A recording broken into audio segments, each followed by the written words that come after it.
уште подобро кога политичарите ќе успеат да ги сватат пораките кои што се праќаат, бидејќи видите тие текстови кои што се со векови наназад. Неверојатно колку кореспондираат со се она што се случува, не само кај нас. Би требало да претпоставиме дека оние кои што ја водат државата или оние кои што се представници на народот или оние кои што се управувачи на државата во чиј систем живееме, се претпоставува дека би требало да имаат прочитано доволен квантум на книги и имаат доволно образование и имаат имале доволно можност да видат различни уметнички дела кои што би направиле промена во нивниот светоглед и дека со убавата мисла и духовност ќе дејствуваат преку нивната работа во разубавување на светот, разубавување на државата во која што живееме. Оние кои што ја водат државата или оние кои што се представници на народот или оние кои што се управувачи на државата во чиј систем живееме, се претпоставува дека би требало да имаат прочитано доволен квантум на книги и имаат доволно образование. Културата, уметноста секогаш била повеќе чекори пред постапките на државотворците. Конец! Музика! Музика бе педалу! Maria meta chitrina, pionaga pasca litera, pionaga pasca litera, tonandra sui tongitona. Tonandra muto nagapo, tongitona calitera, tonandra muto.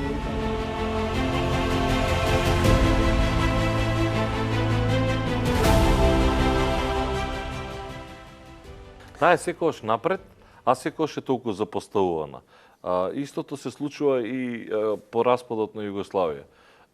После таа братоубиствена војна, како сакате наречете, на крајот пак уметниците се тие кои што го прават. Веќе 30 години ние се обидуваме, да. Веќе 30 години се обидуваме да комуницираме меѓу себе, да правиме заеднички проекти, да се посетуваме едни со други, да можеме да режисерите имаат поголема можност бидејќи тие можат да циркулираат наоколу, но ансамблите не можат бидејќи се врзани за самата сцена. Но идејата на самата продукција, на театрите или независните продукции е да бидат колку што може помобилни, колку што може повеќе да излегуваат на големи релевантни фестивали, гостувања и така натаму, да можеме да бидеме присутни, да разговараме со колегите, да можеме нашата идеја или уметност да ја промовираме. На тој начин всушност се прави некако вид на обединување.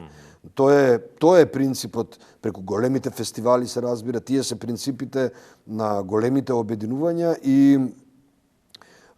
и пораки кои што, ако сакате, да се испратат преку самата уметност. И сега, во тие дупки во тој период, па ние знаевме да создадеме нешто кое што ќе биде трајна вредност. И таму тоа се култни македонски филмови, каде што Ѓорги Олевски има, јас ќе кажам, ајде, ако сакате, клучни или улоги кои што стануваат за паметење. Подготвувајќи се, вчера го пушти Викенд на мртовци да се подсетам на Цанде, знаеш дека цел го изгледав. Да. Добар филм. Просто. И многу убаво беше снимањето. И таму имаше една југословенска екипа. Да, Бата Живонивиќ, Сека Сабли, бидејќи правиш рекапитулар. Како велиш, некојаш кога ќе направиме рекапитулар на животот, правиш рекапитулар вака на професионално. Тоа го правиме постојано, да. Меѓу другото и да видиме дали сме на вистинската линија, да видиме, се разбира дека има промени, но дали одиме по патот кој што сме си го трасирале или дали ги оправдуваме со сегашните постапки, дали го оправдуваме животот кој што претходно сме го минале. Бидејќи улогата на Хамлет постојано виси овде на главата и вели: внимавај, Ѓорги, што правиш, биди внимателен, немој немој да правиш постапки кои што нема да го оправдаат моето постоење и така натаму. Но ќе се вратам на Викенд на мртовци, многу радост ми донесе таа улога на Како се Цанде. случи понудата? Во? Како се случи понудата? Епа, Коле Ангеловски е режисер на представата. Тој ме прати во мојата работа уште од мојата прва улога, од Ништо без трифолио, од Пинус. Тоа што го играв тука. Коле гледа се. Секогаш гледал се, заедно со Жане, со супругата негова, гледаат се. И имав можност прв пат всушност во Викенд на мртовци да работам со него. И тоа беше навистина преубава соработка, многу убава. После тоа дојде Македонија може, еден телевизиски серијал, кој што исто така ми донесе многу популарност, комуникација со публиката. Потоа во Драмски театар, кога веќе се вработив, ја работевме Калигула на Албер Ками, работевме предходно Бура, Шекспир, така што една навистина голема убава соработка. Токму во тој период на почетокот на 90-тите години, кога бевме од една страна полни со живот, со радост, кога Скопје во почетокот на крајот на 80-тите и почетокот на 90-тите беше навистина слободен град. Навистина беше град во кој што доаѓа од целиот регион да се забавуваат, бидејќи имаше многу позитивна, многу убава, силна, позитивна енергија. Се дека од Белград доаѓа овде. Се Страшно остануваше до рани утрински часови и низ Скопје, и во Чаршија. Беше навистина еден град на убавина, сонце и така натаму, додека после 92 влеговме во таа дупка, би рекол црна дупка на непризнавање, на немање можност за контакт со другите, по спора и макотрпна изолација. Но еве како што сега се враќам наназад, од една страна кога ќе се сетам на тоа време на Викенд на мртовци, тетовирање, каде што исто имаше југословенска, каде што исто имаше една југословенска екипа со Столер Анџеловиќ, со Светозар Цветковиќ, да, исто еден прекрасен филм, Мето Ивановски брилираше во филмот и Столе Попов прекрасно работеше со актерите, ни даваше навистина голема слобода. Човек го тетовирање, бидејќи сакам малку за Идризово да прашам подетално. Викенд на мртовци. Имаше многу смеја на снимањето, бидејќи вака кога го гледаш многу се изгледа многу смешно, значи тажно, смешно. И сега мене ми е ликот на Цанде во фиќото, подозгоре оној ковчегот мртовечки и така натаму. Има некоја анекдота на пример, тој Викенд на мртовци. Немаше кога ќе се сетам на работата на тој филм, јас немав чувство на комедија, играв многу сериозно јас играв, тоа е гротеска, играв драмска улога, многу сериозна во контекст на комедија. И тоа беше многу смешно.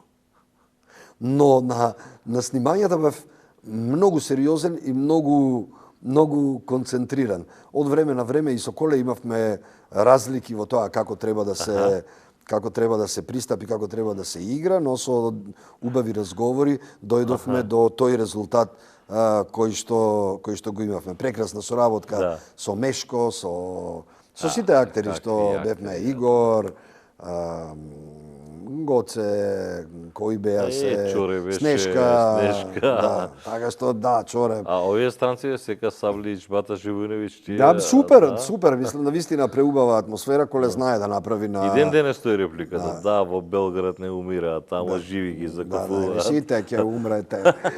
Мислам да вистина многу талентирани, прекрасни, добри колеги, убави луѓе. Да. Еве сме оставиле по нешто. Тетовирање го чувам за посебно, бидејќи тетовирање после Викенд на мртовци. После Викенд на мртовци, да. Во тој период се, да. Различен е, тотално е различно сценариото, концептот. Друг жанр, да. Друг жанр. драма. И ти споменуваш ни беше специфично предизвик ни беше и Дризово во затворот, бидејќи таму беше снимањето. И таму сте плејада. Беше многу мачно, морам да признам. Атмосферата што ја има во филмот е последица меѓу другото, бидејќи снимавме во Идризово. А колку време се подготвувавте? Психички ви требаше? Па неколку месеци, јас си ја подготвував улогата неколку месеци со индикации на столе. А потоа кога влеговме внатре во затворот, снимањето беше 15 дена. А затворениците беа таму, така? Затворениците беа тука. Ние снимавме во, така го нарекуваат, женски затвор. Тој е затворен затвор кој што е во самиот затвор. Дворот на затворениот затвор, значи се влегува, секој ден одевме со комбе од Вардар Филм, доаѓавме со комбе до вратата на Идризово, се отвараа вратите и секој ден за мене беше многу травматичен. Влегувањето внатре, во моментот кога ќе се затвореа вратите, веќе адреналинот беше многу силен. Језа прави? Па, на некој начин не влегуваш во студио, но влегуваш во вистински затвор. И на некој начин те санира, самиот момент дека си во затвор, чувари, оружје, затвореници, значи не е филмски сет, туку е затвор. И се проаѓа низ затворот, па се влегува повторно во еден ограден дел, се влегува во другиот затвор, кој што би рекол е како привилегиран дел. Имаше во дворот некои пауни, фазани, затвореникот кој што ги чуваше птиците, беше осуденик на доживотна робија, кој што имаше зад себе околу 13 убиства. И тој беше со нас. Исто така ни доаѓа и други затвореници, кои што беа малку значи беа затвореници за убиство, за кражби, силувања, но исто доаѓа од неколку души од Битола дојдоа да ми се представат, па ако можам некако порака да испратам, но ни беше кажано да бидеме многу внимателни, да не влегуваме во приватни разговори. И тие доаѓа и заминуваа, но самата енергија, самиот притисок, самото присуство не правеше да бидеме доста внатре во улогата што ја играме. И во моментот кога ќе влезевме во келијата, каде што се случуваше главното снимање, ние бевме подготвени. Таа група на актери како што е Стево Спасовски, Чоревски, Данчо Чевревски, Чанински, Кили, Мето, е навистина една Синоличка исто играат они. И Синоличка Трпкова е таму со они играат. Во келијата не беше. Не, во келијата не беше, они играат оние фатените проститутки, како беше, тие беа во комбе. Тоа е друг ден, друг сет. Друг ден, друг сет. Но во келијата бевте тие Кили. Но во келијата бевме навистина бевме затвореници и бевме во улогите 24/7. Не излегувавме од емотивната состојба и снимањето беше многу, како да речам, лесно, со целата таа траурност и тегобност која што ја носи самата келија, самиот затвор. Беше навистина многу возбудливо и никогаш нема да го заборавам тоа снимање и ќе остане секогаш во моето сеќавање, од една страна како позитивно, многу добро снимање, но од друга страна како една тегобност која што никогаш не излезе од мене. Уште памтиш. Врежена е за живот. Но Тетовирање е еден култен филм кој што ќе остане во аналите на македонската кинематографија. И сега кога ќе излезеш од затворот ти олеснува или? Па додека е снимањето не олеснува нешто многу, бидејќи мораш да бидеш фокусиран постојано, ако сакаш да направиш добра роља или ако сакаш да бидеш добар партнер со големите актери кои што се, јас бев најмлад таму. Со Кили бевме најмлади. И бидејќи сите се лавови актери, големи актери со големо актерско искуство. Мене ми беше навистина и чест, но и задоволство да бидам дел од тој тим. И сега, тој е во делот на тетовирање и сигурно тоа било чувството. На театарска сцена, на овие даски што живот значат, тука имаш простор за импровизација, меѓутоа излегуваш и нема стоп, сечи, почни одново. Тука излегуваш и ја постилаш целата твоја душа. Да. Кај филмот е подруго. Сега Различна уметност, различни принципи. емоцијата е иста, Па, емоцијата е она што го имаш како капацитет во себе. Аха. Но различен е методот на работа, на театарска улога, различен е на филмска улога. Да, затоа што во тука дали ќе филмската тргнеш, улога нема стоп, враќање. сечи, Во филмската улога кога почнува кадарот нема враќање. Тоа е тоа. А овде во театарот се има голем квантум на време на подготовка. Така што подготовката е различна, методот е различен, но се има време многу внимателно да се изгради улогата, која што подоцна во тие помеѓу час и 5 часа, во зависност од тоа колку трае представата и кога гледачот ја гледа представата, тука нема исто така запирање доколку се погреши, нема запирање, треба се до тоа во еден континуитет да се изведе. Едноставно е различно. Кои се најсилните улоги, например, ако треба да бидеш, кои се најсилни улоги што си ги игра? Се како сакаш, свати го најсилно аспект на духовно, на кое што онака центарот си се фатил за неа. Да. Центарот на мојот животен пат, би рекол, е Хамлет. И јас Пред Хамлет имав една лепеза на вистина големи и силни улоги, кои што нема да ги заборавам никогаш и кои што оставиле голем печат во моето театарско живење и кои што ме донеле до улогата на Хамлет, а тоа е Калигула, Ариел, Калигула во Калигула, Ариел во Бура, Лен во Спасени, Ништо без Трифолио, мојата прва улога во Пинус, во Ништо без Трифолио, Грабнувачот во Гуштерица, тие се вака улоги кои што многу силно влијаеле на мене. Соколот во Подземна република, продукција на Битолски театар. Мекит ножот, таа е представа што ја правеше Горан Тренчовски во Драмски театар. Валмон во Квартет, Мефисто во Фауст. Така, тие се улоги, да речеме, до Хамлет.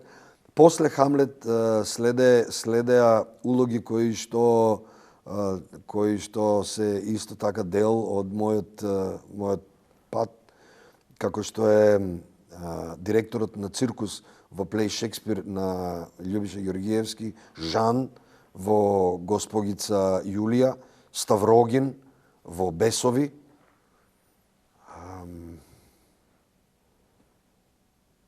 Да ти помогнам? Па да, ајде, почнуваат да доаѓаат и да си заминуваат. Естрагон во чекајки го Годо, последната лента на Крап. Кажи бре 12-ка. Таа е една од последните. Треба да се дојде до таа представа. Да, доста, еве, Мајкл Новак во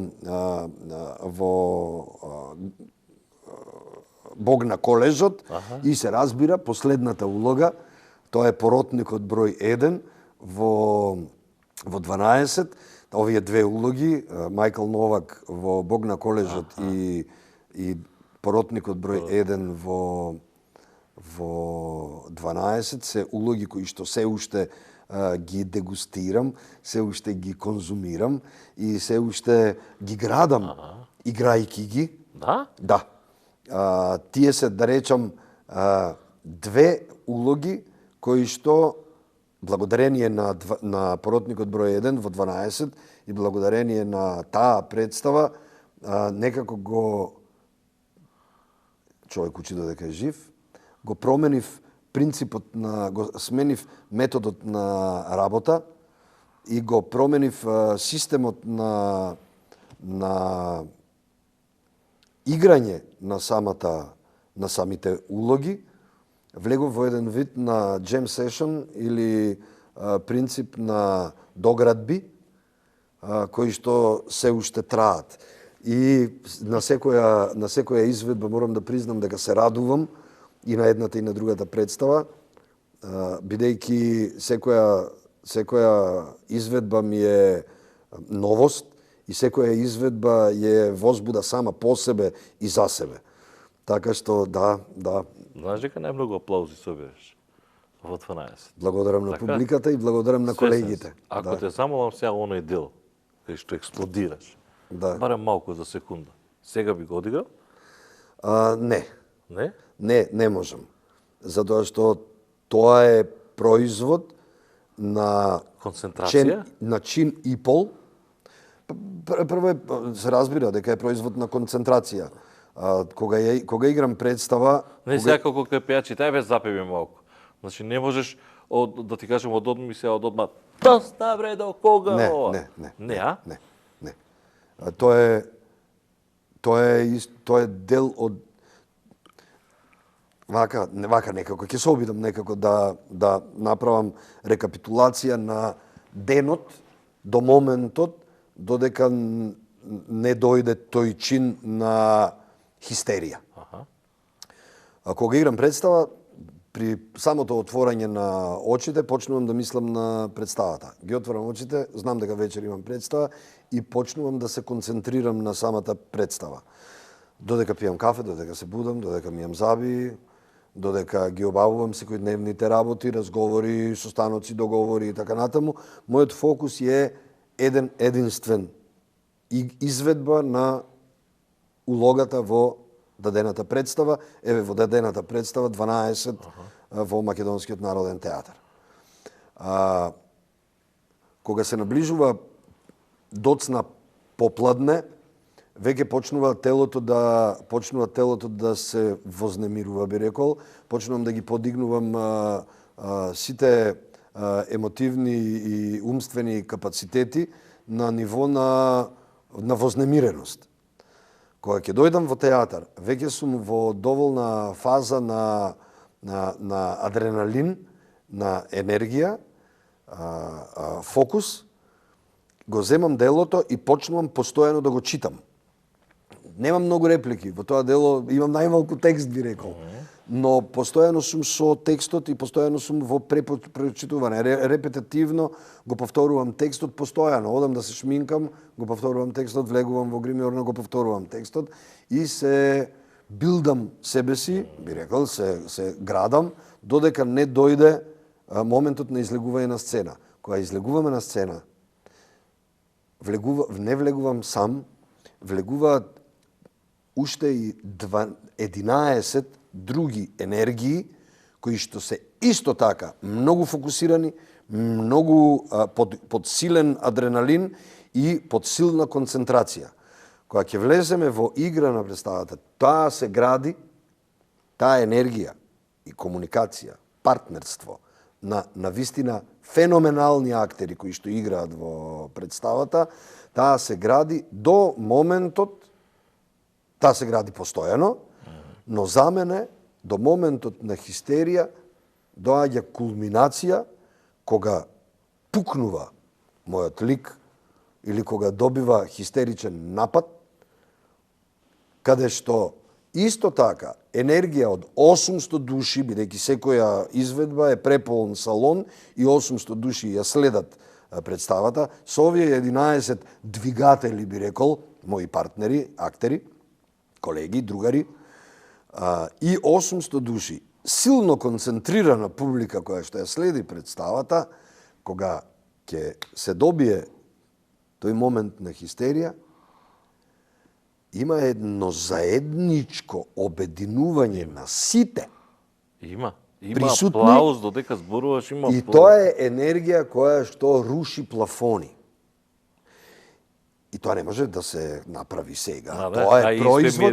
Тоа е производ на нешто што има свој континуитет. И после тоа се разбира, продолжува самата представа, влегувам во нови форми, влегувам во нови драмски ако првиот чин е драма, вториот чин е гротеска, веќе во третиот чин влегувам во абсурд. Сите колеги имаат различен вид на разрешница на своите улоги и се разбира публиката наградува онака како што наградува, бидејќи сите ние сме многу фокусирани и концентрирани во самата игра и на сите ни причинува огромно задоволство. Одлична, неверојатна екипа. Синиша Евтимов успеа да собере.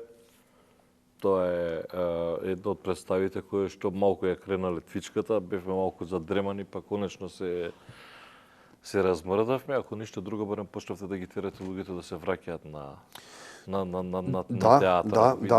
Видете. А не е 12 само маркетинг. 12 е постојано велиме 12 величествени кастингот кој што е правен на изборот кој што е направен, тоа е неверојатно. Ние можеме сега да говориме за 12 без да не сватат другите колеги и режисери погрешно. Сепак една представа која што остави белег, која што веќе гостува, која што освојува награди.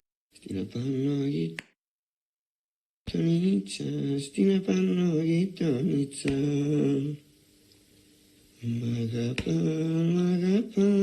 Да го опицаниме нашиот доктор. Тој сина состанок со некои големи другари. Излези од актерскиот филм. Виновен или не е виновен? Како човек прашува. Тоа е тоа кој што отвори дилеми. Предпоставувам и на пробата, сакал не сакал ќе ги отвори дилемите. Да, бевме во различни... Исто Џамбазов, викам. Виновен или не е виновен? Не знам. Да, не знам јас. Не знам, ќе му се придружам на Игор. Не знам. Се работи за тоа дали имаме основен сомнеж, дали е виновен или не. Што правиме со вредносниот систем? Некако се изместивме или Кочани што ни покажа? Не говориме само за сега, говориме 30 години назад. Ја покажа трулоста на општеството или? Така вели и големиот Шекспир. Нешто е труло во државата Данска. Кој е виновникот? Не знаеме. Но од друга страна ние живееме во тој систем. Се обидуваме на различни начини да го најдеме нашето спасение и да можеме на некој начин да го исцелиме граѓанинот кој што живее во тој трул систем.